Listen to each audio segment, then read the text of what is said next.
Hi, I'm Yaakov Katz, and welcome to the Jewish People's Podcast by JPPI.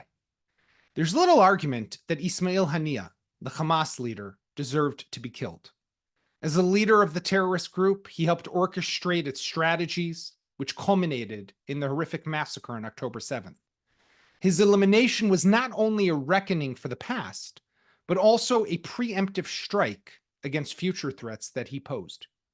Yet 10 days following the Mossad's reported assassination of Haniyeh, a haunting question continues to linger. Did Israel really achieve the outcome it anticipated? Was his death really worth the position we now find ourselves in?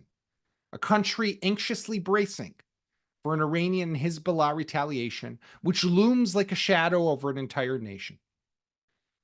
Ironically, Iran's strategy of suspense has already inflicted considerable harm without firing a single shot. Flights are canceled, damage to the economy, tourism to a standstill. Millions of Israelis living in a heightened state of anxiety, caught in a relentless cycle of will they or won't they and how will they, that amplifies an already very difficult tension. Hezbollah leader Sheikh Hassan Nasrallah shrewdly acknowledged that the suspense itself is part of the attack. Reflect on just this for one moment. Just by threatening Israel, Iran and Hezbollah have brought international travel almost to a standstill, have led the Americans to divert significant forces to the region, and have put Israel on the highest level of alert that it has been on since October 7th. On today's episode, we'll try to work through all of this, talk about this new reality, and ask what should we continue to expect from Iran and Hezbollah. I'm joined by Boaz Shapira, a lead researcher at the Alma Research Center, which studies Hezbollah and other military threats in the north. And I'm then joined by two of my JPPI colleagues, Dr. Shuki Friedman and former Foreign Ministry Director General Avi Gil, to delve just a bit deeper into the impact this is all having on Israel. Here we go.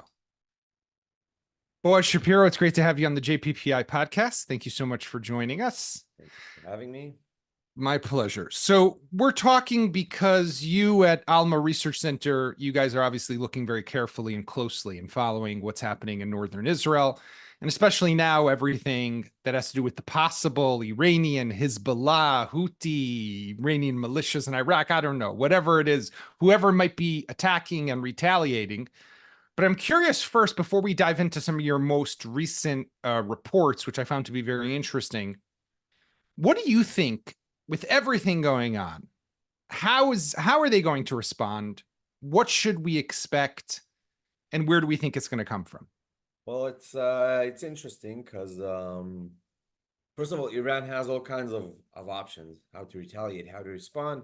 We've seen in the past it can be cyber attack, it can be targeting Israeli or Jewish assets abroad, or like we've seen in April, it can be a direct response coming from Iran using missiles, UAV, etc.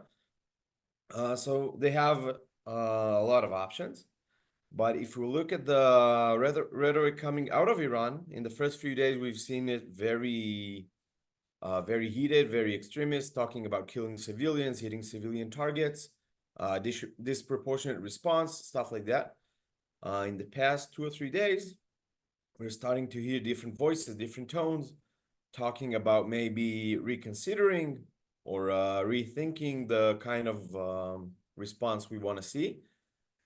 Why is that happening? Well, could be inter-regime tensions that we know of between reformists and IRGC. Could be Israeli and US conveying messages about disproportionate Israel retaliation that might threaten the regime's interests, even its stability. We've just seen, a few minutes ago, I've seen a Likud member saying that Israel's objective is to take the regime off in Iran. So we might see some of that, and it can also be some Iranian thing of making us feel like taking our guards down and then hitting us. What I think will happen is Iran will respond. I think it will be a direct response, like we've seen in April. They're already kind of committed to that. What kind, what scale, how severe is it going to be? It's very hard to know, and there's a lot of variants that we're not aware of. what kind of It messages. also has to be mentioned is the fact that they also have somewhat already a success by the mere fact that they've been able to stop all international flights to Israel, bring the Israeli economy to somewhat of a standstill, put millions of people in our country in a state of uncertainty and anxiety that it's just waiting to see when is it going to happen? Is it going to happen? How's it going to happen? All of that together is all what that's part of like the cycle. And Nasrallah himself spoke about how that's part of the retaliation. Um, First of all, from where I live and people I know, they're not really tensed anymore. Like we've seen the April response. We've been at war for the past 10 months. So yeah, there will be a response. We'll know how to handle it. Um, we've seen that it's manageable. And if that's the kind of achievements that Nasrallah and Iran wants to hold, well, so be it. If I don't know if the Israeli economy is coming to a standstill because of this attack. Yeah, there's been some delays in flights and stuff like that. Yeah, certainly. If that's the kind of response they go after, be my guest. I don't think That should that's be the response. that And should be the worst that happens. No, I agree. yeah, it's a So lot of psychological warfare that I don't think we should give into. And in any case, Israel is ready to not only defend but also retaliate on Iranian soil, like a lot of high officials said in Israel. so Alma, where you work and do research, you've identified in a recent report 12 locations in Iran with the possibility to launch ballistic missiles from. Some of them, I think, were used in the April attack. And what you guys basically write in this report is that on the one hand, the fact that there are these 12 locations, most of them, if I remember correctly, in Western Iran, so bringing them a little closer to Israel to minimize the distance that they would have to fly, but it limits the number of missiles on the one hand, that it's just 12 locations. On the other hand, they have mobile launchers, which gives them some greater flexibility. So just explain to us what are these locations? What are these types of missiles? What does it mean, mobile launchers? Walk us through some of that. Okay, so first of all, the guy that's responsible for that great visual is Colin. He does all our terrain analysis and he's constantly monitoring different sites and assets in Iran and in the Middle East in general, always surprising us with something new. Now, the illustration we published shows bases and stationary launch sites. So that means we know where they are. They've been there for ages or at least years. And most of them are underground. They have silos. It's the size of small cities. Iran likes to show them every now and then. And they're ready to use. So these are known locations. We haven't seen all of them, right? We've shown only a small part to give you a picture. There are many more, estimated around 50 more sites like that throughout Iran, even more. Now, the other option that Iran has is the mobile launchers. Like you said, basically semi-trucks, they put 1, 2, 3, 4 missiles, whatever they can carry, and they can be deployed everywhere, basically in Iran, Western Iran, obviously closer to Israel. So Iran has both these options. They could fire from the missile silos. That's a stationary target Yeah, that you know about that would be, let's say, if you're going to try to preempt, that would be a target that's obvious and available. The mobile launchers give you the ability to drive the missiles into the forest or into a field somewhere, try to cover, camouflage, and that you won't necessarily know unless you're following them in real time, right? From an exactly. intelligence So perspective. our assessment is exactly that in case Iran will decide to respond and launch missiles towards Israel, some of them will come from these launch sites, but most of the rockets or missiles actually will come from mobile launchers. Like you said, they're much more flexible, easy to hide. You can have a larger volume of fire because you're not limited to only 1 or 2 silos per base. So yeah, eventually, if Israel wants to retaliate against it or do a preemptive attack, it's much harder to intercept when it's moving around Western Iran. Do we have an estimate of how many mobile launchers they have? Is that something that we know? I don't have a good number. I have seen North Korea, for instance, showing 250 mobile launchers the other day, and most experts regard it as a huge number Mhm. of mobile launchers. So a lot, but not that many. Mhm. And if you, like you said, each one has the ability to carry a couple of missiles. So you're Yeah, and looking they're at, easy to reload. Yeah. right. So you're looking at several hundred missiles just from the mobile launchers that Iran would have. Yes, but that's a very big operation to carry out. It Correct. has a lot of intelligence signature to it. Be much easier to retaliate. And in that instance, I think, or that context, I think we see the same with Hezbollah delaying its response. Because if you want to launch a massive retaliation against Israel using hundreds of rockets, that causes a lot of signs that Israel can catch up to and do a preemptive attack. So they now have to calculate how they do it with as less signs as possible. So the other thing that we're seeing, and you also have, Alma's written about this, is the continued delivery of weapons from Iran to its different proxies in the region, mostly to Hezbollah and Lebanon. There's two things that I wanted to ask about this. Number one is why does Iran, when it sends weapons to Lebanon, send them through Syria? Why not fly them directly to Lebanon?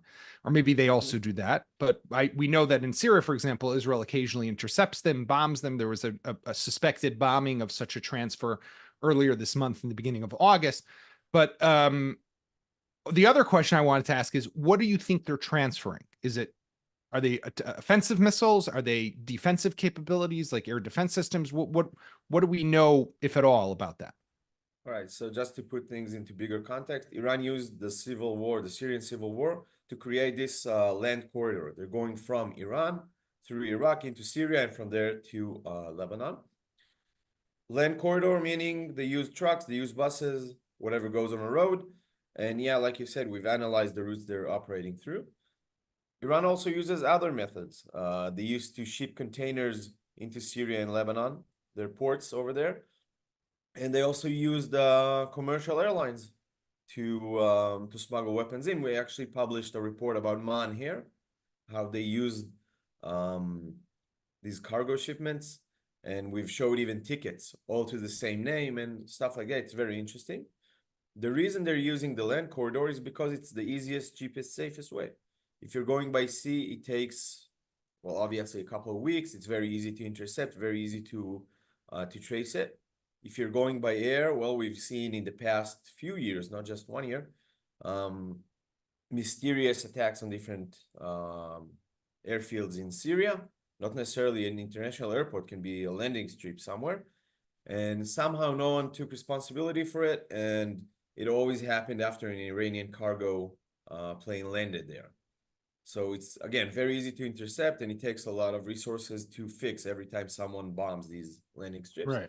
Now, going through the land corridor basically means you load a couple of semis with whatever. Can be missiles, can be rockets, small arms, even anti-aircraft systems, UAVs, you name it, they smuggle it, even drugs, personnel. You just put it on a semi, you let it drive. It takes 1, 2, 3 days, depends on what route you take, and you arrive in Lebanon. Now, they're not the only trucks obviously going on these roads, so it's very hard to pick the correct one. And amongst these thousands of trucks going into Syria daily. So eventually it's very easy, very cheap, very safe way to move weapons and whatever it is you want from Lebanon to Iran and vice versa. Interesting.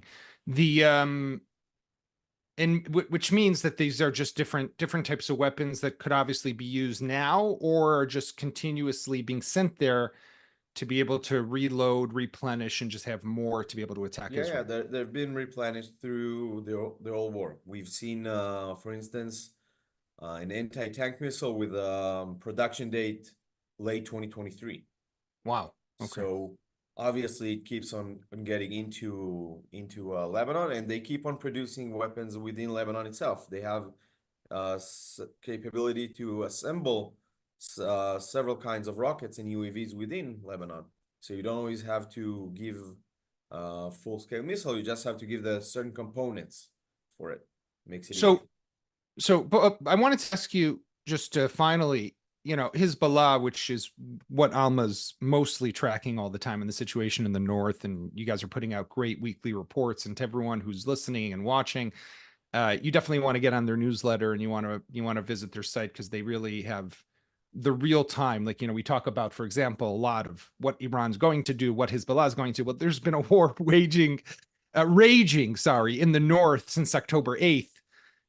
Those people aren't waiting. The people who have been evacuated, or the people who are still living there, are very close to bomb shelters all the time. So there's constant action already up there. But I am curious, like, if you look at the trajectory, look at this period in time. 10 months is a long time already, and there's a lot to learn of what Hezbollah is capable of doing, what systems they have, what weapons they use, how they fight.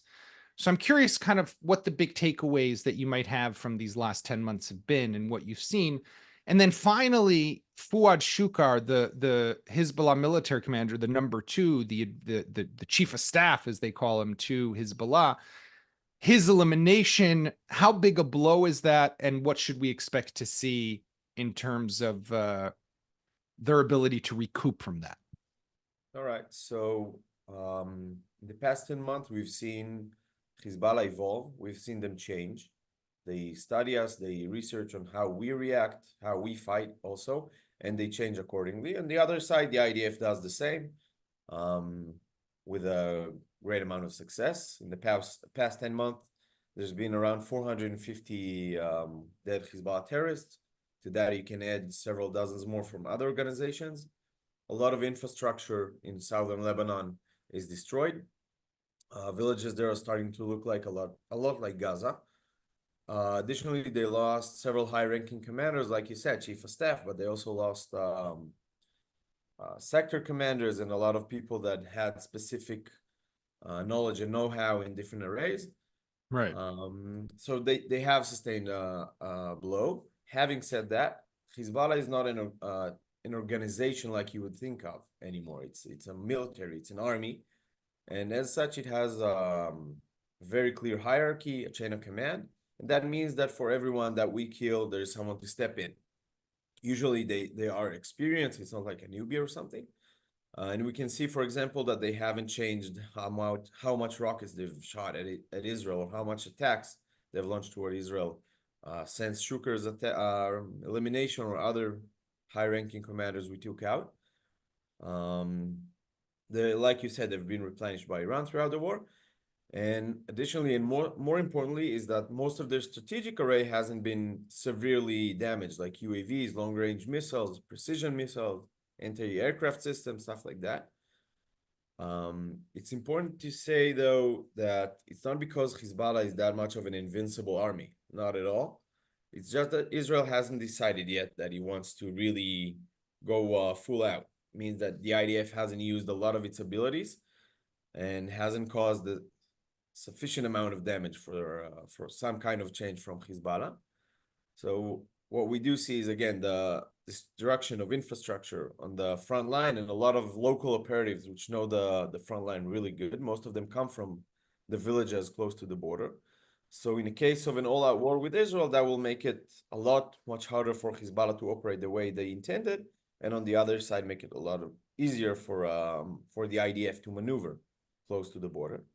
As for Shukar, well, it's a big blow for Hezbollah. He's very experienced. He's one of the founding fathers of Hezbollah, been there since 85, I think. And Nasrallah basically gave the strategic command to Shukar.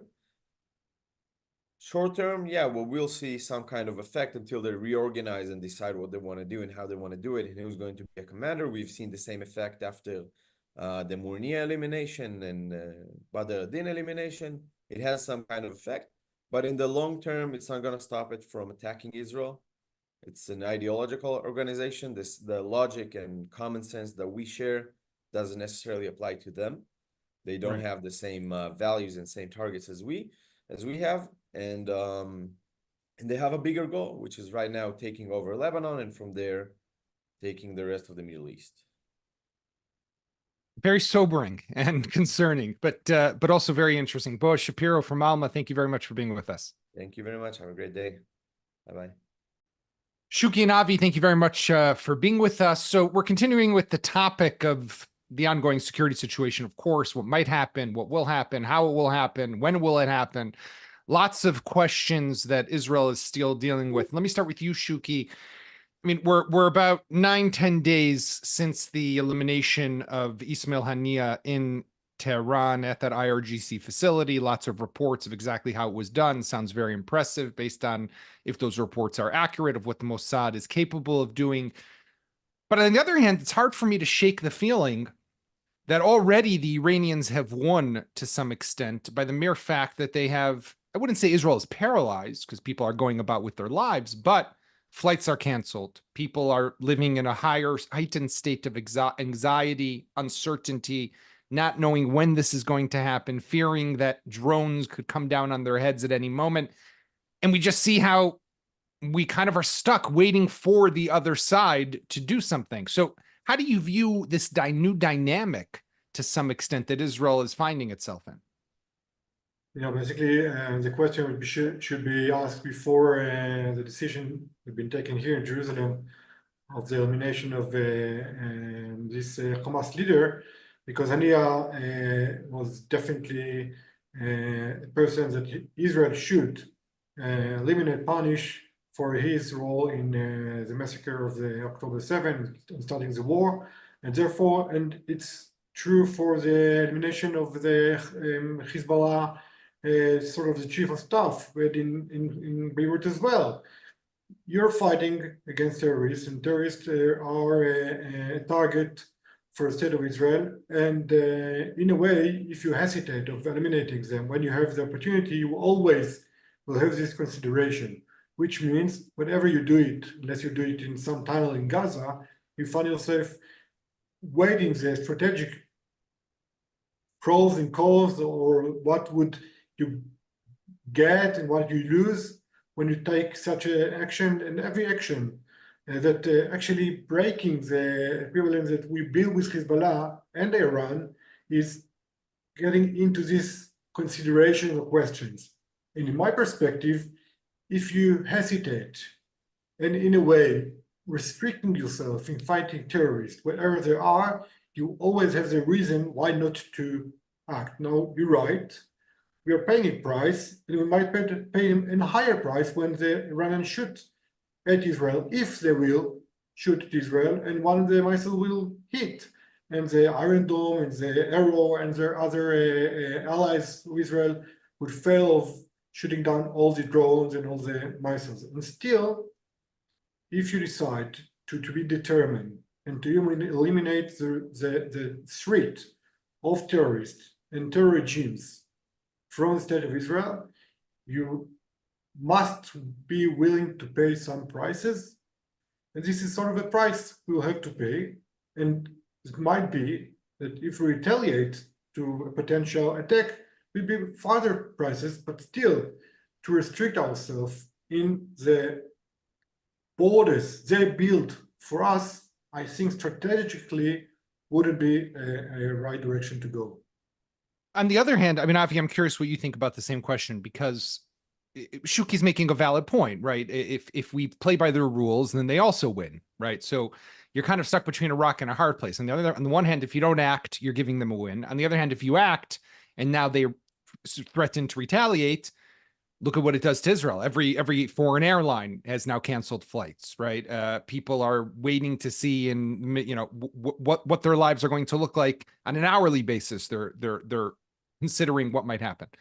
So the real question, the dilemma here is a real one. And Shuki said the question, I think he's also right about this. The strategic question needs to be asked before the decision to eliminate someone like Haniyeh. But what Iran has done, essentially, this new equation that we now live with, which we saw after the Zahadi killing in Damascus, which led to the April retaliation by Iran, is this new equation that everything that we do now, we have to take into consideration the fact that the Iranians might act. So this is this dynamic also is something. And do you feel that the Israeli government is properly assessing all of these new factors? But I think that there is a general phenomenon in what we are experiencing in the recent 10 months, and maybe even before. And this is the lack of ability, capability, or wish of the Israeli government to set serious and clear political policy goal for its doings. And I think that it drives us to mistakes, wrong decisions, and we are not focusing on the target we need to focus. I'll give you just a small example. For 10 months, our towns and villages in the north are suffering constant attacks by Hisbah.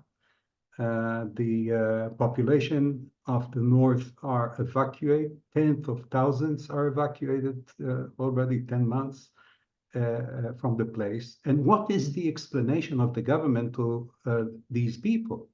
And they are being told that our focus is Hamas in Gaza, and that we are concentrating all our efforts in order to achieve our goals in Gaza, which, according to the government, is the complete elimination of the military power of Hamas and its governability in Gaza. Now, and the return of the hostages.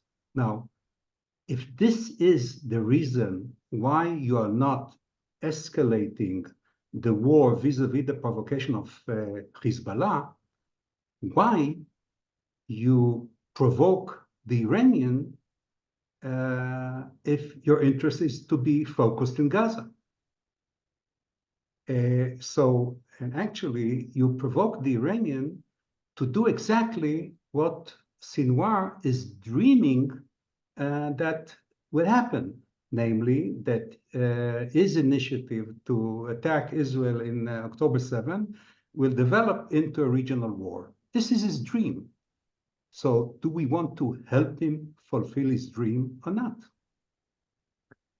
So basically, Israel's new reality, to some extent, the lesson that I'm taking away and I think, by the way, it's a partly political decision, and I know this sounds cynical, but I think that there's a benefit also for this specific government for war or a state of conflict, even at a lower level, to continue.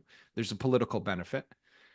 But it seems that there's also an ideological, I would say, push to some extent, if that's the right way to call it, that we are going to be in a state of war. There's no presentation of another option today for Israel. It is that we have to continue fighting in Hamas with Gaza. We have to take out different terrorists without necessarily considering the wider ramifications of it. And if that means continued state of high alert in the north, that's the way it's going to be, as opposed to thinking of another strategic initiative to maybe end the cycle, right? How do you see that, Shuki? No, as von Clausewitz famously declared, the war is continuity of diplomacy. And as Avi emphasized, there's a lack of diplomacy or strategic thinking of the potential end of the war, or what would be the end game for the North and for Gaza and for the West Bank, which is boiling, and for other frontiers. Now, I think that the war is a traumatic crisis, and I'm not sure that we had the opportunity to end it right away with some diplomatic solution that will conclude it in 2 or 3 months. We had to do a lot of work in Gaza. I believe that, for example, taking Philadelphia road was crucial. You see every day, just today, another huge tunnels that enables the Hamas to smuggle trucks with ammunition and weaponry from Sinai. So in some way, we had to do and to draw this full of terror and weaponry Gaza, and to eliminate the risk. Now, in certain extent, you should go forward. And I think that we're not yet there, not because tactically we couldn't conclude it, but because there's no vision for the leadership in Israel today of how to end it and to use this situation to strengthen the regional coalition not supporting us against Iran, and concluding in a even farther vision of some way eliminating or reducing the risk to future wars in the region. So Avi, I mean, you have your criticism of Benjamin Netanyahu, and I know that you haven't made secret of it. Neither I think has Shuki or myself over the last few years. But I am curious. I mean, there's a part of me that listens to people who say Bibi just wants to continue this war because he wants, to be in the state of conflict, and it helps him keep the coalition together. It helps him fight off opposition. It helps postpone the trial. All he's focused on is his personal, immediate political survival. Is it really possible that that's the situation? I prefer not to, I cannot read what happens between the 2 years of Netanyahu. And I think that it's a sort of preposturing endeavor to say decisively what motivates Netanyahu. I see the results. And what troubled me are the results. And through the results and the daily performance, I try to understand what is the strategy, what is the aim. And from what I see, I don't think that we are in the right direction. Take, for example, the opportunity that maybe we had, and it's no longer an opportunity, but to strike a peace agreement with Saudi Arabia. Mm-hmm.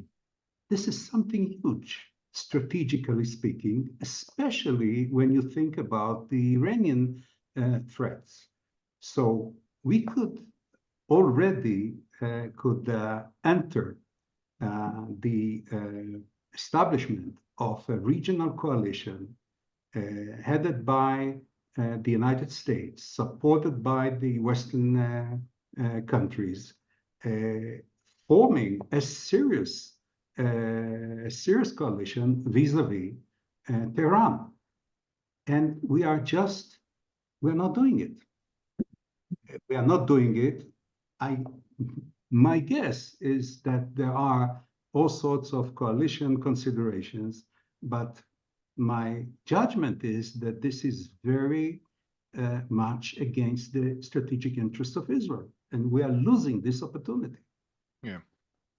I want to just shift topics for a moment to wrap up. Talk about one of the other big stories that's been happening over the last couple of weeks now is the infiltration of military bases, which throughout Israel, we saw this week in Tel HaShomer that this was Haredim, ultra-Orthodox Jews who broke into a base.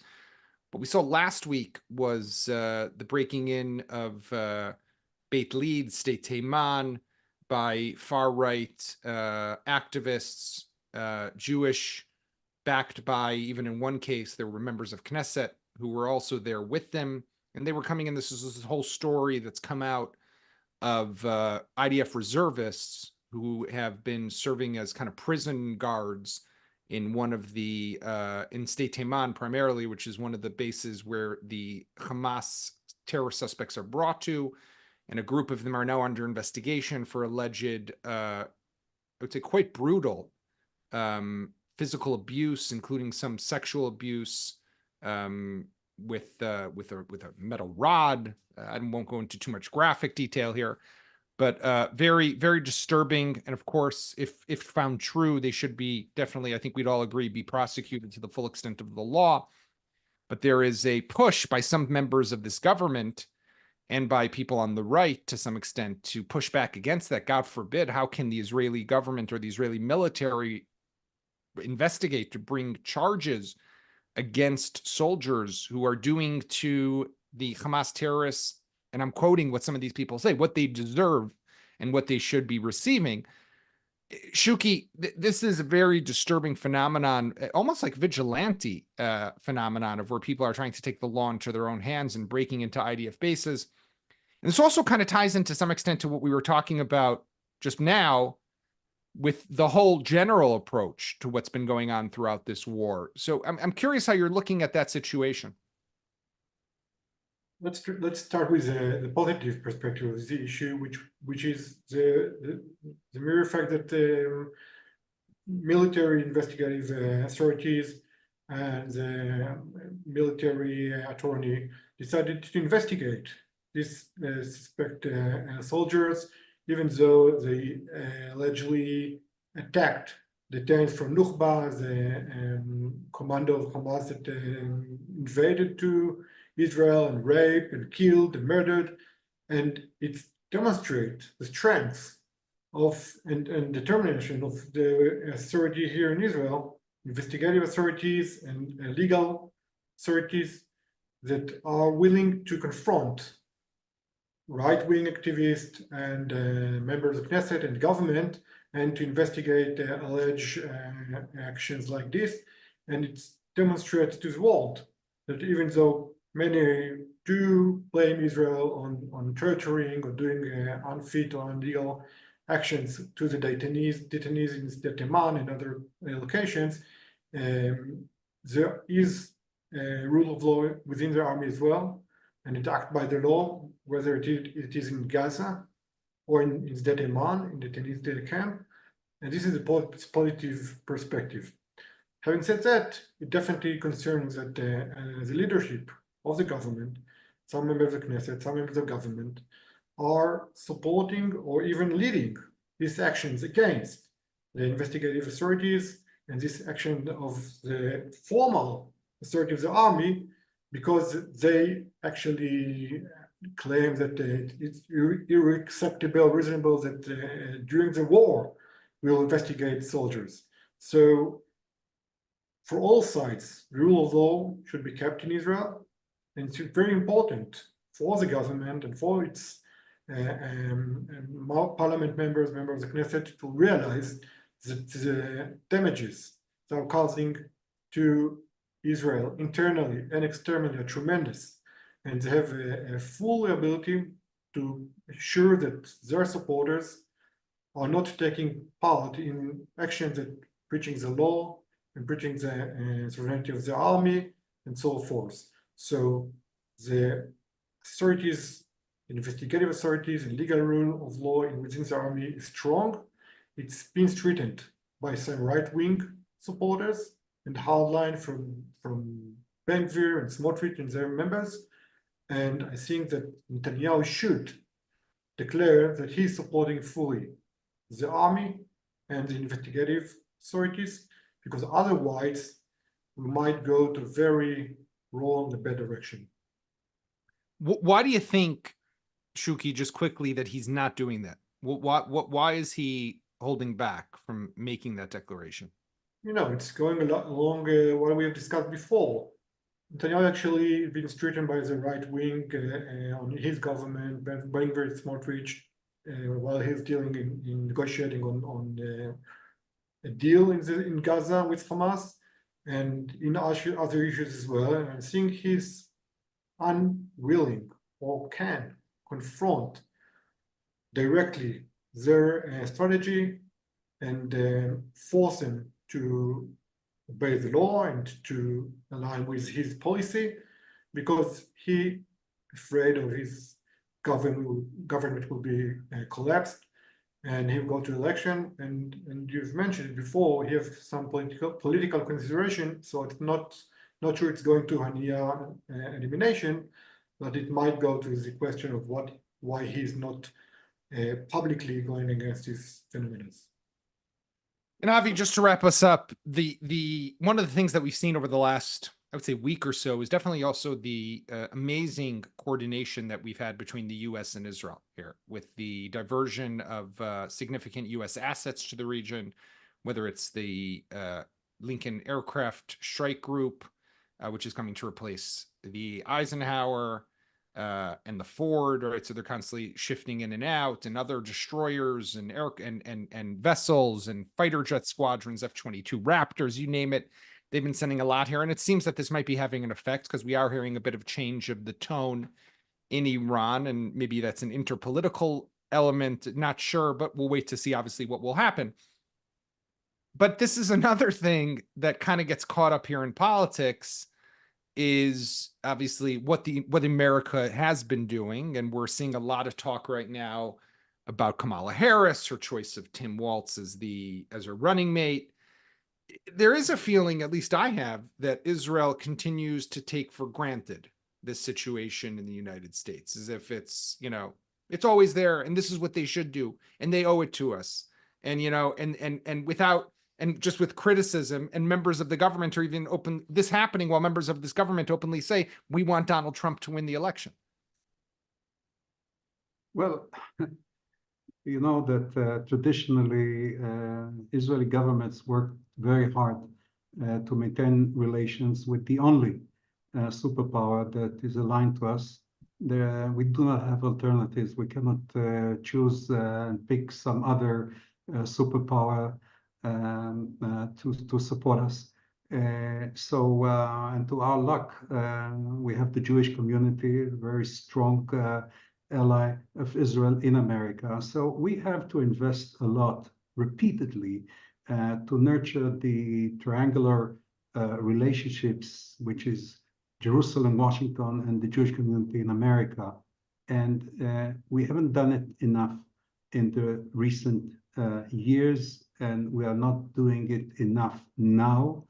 And we must not take American support and not also the Jewish community support for granted.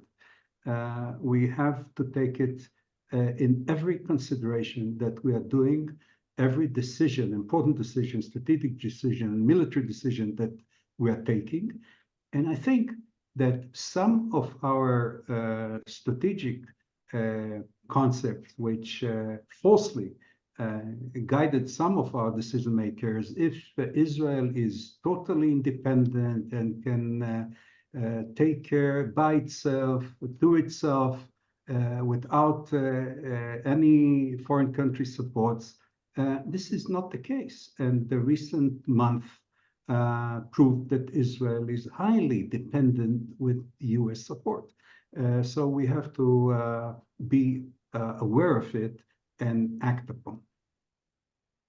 Lots of food for thought here as we continue to wait with great anticipation and a bit of anxiety of what will happen if and when the Iranians attack. I want to thank both of you, Avi and Shuki, for joining me, and to all our listeners and viewers. Have a hopefully quiet weekend. We definitely hope that that's what we will have here, waiting to see what happens, and a Shabbat Shalom. And we will be back on Monday for another episode of JPPI's Jewish People Podcast. Thank you very much.